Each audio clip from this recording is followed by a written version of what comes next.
Shalom from Israel. I'm Jay Rawlings reporting to you for Israel Vision, the real story. And today I want to talk to you about what it's like to be held hostage as a nation by Hamas, a recognized terrorist organization by the U.S. State Department, who have unprovoked fired now over 1,000 rockets all over Israel. And these deadly missiles are launched from Hamas's underground bunkers in Gaza. The recent barrage of deadly missiles is not something new. In fact, over the last 9 years, since Israel withdrew from their farms in Gaza, Hamas has fired over 11,000 rockets into southern Israel, causing loss of life, serious injuries, and huge property damage. And this is not counting the Hezbollah, who have sent in thousands of rockets from Lebanon. And these rockets have been fired in Israel over the last 5 days, over 1,000, as I mentioned. And our grandchildren, this has affected life everywhere, in every level of society. Our grandchildren were skateboarding in Jerusalem when the air raid siren went off and they had to run for cover. We had to run for cover last night. Friends of ours have been in bomb shelters 10 times in the last few days.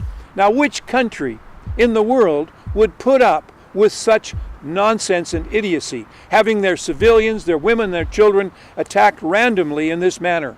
None, I guarantee you, not one. That's right, not one nation would put up with such ridiculous situation, and neither will Israel. Israel is responding, targeting the cowardly terrorists who are hiding among women and children, while other nations call for Israel to have restraint.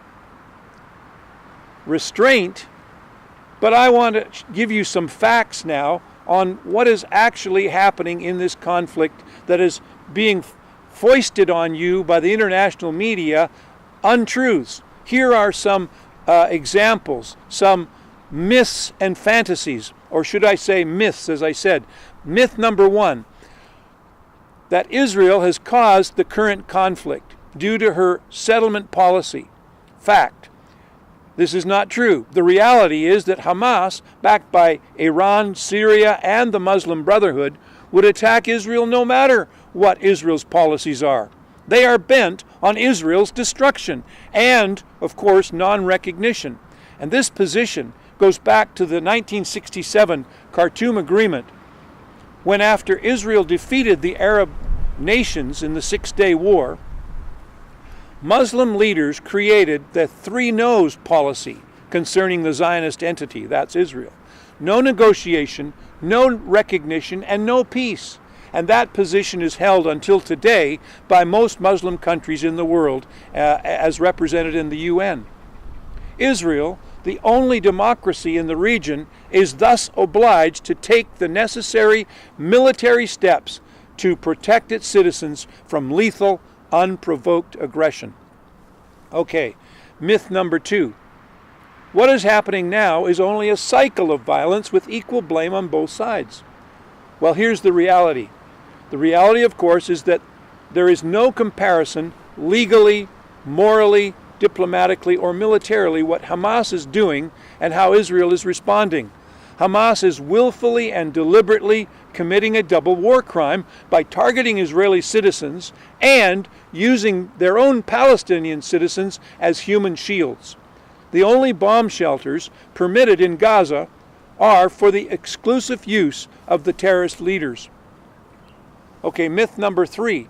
Palestinian leader Mahmoud Abbas is part of the solution. Fact. Mahmoud Abbas has become part of the problem by uniting with Hamas, an internationally recognized terrorist organization, while at the same time calling Israel's self-defense actions in southern Israel as genocide. While at the same time calling Israel's self-defense actions as genocide against the Palestinians in Gaza. In reality, he is impotent to stop the Hamas rocket attacks on Israeli citizens, so he lies to the world press in English calling for peace, while at the same time calling for war in Arabic to the Muslim media. This tactic was a favorite trick of his predecessor, Yasser Arafat. Israelis are blamed for everything, it seems. Now, I'm asking you, as a concerned observer, to please pray for Israel and her peoples, Arab, Jewish, and Christian alike, at this crucial time, that truth, justice, and calm will prevail. Thank you. I'm Jay Rawlings reporting to you for the real story for Israel Vision.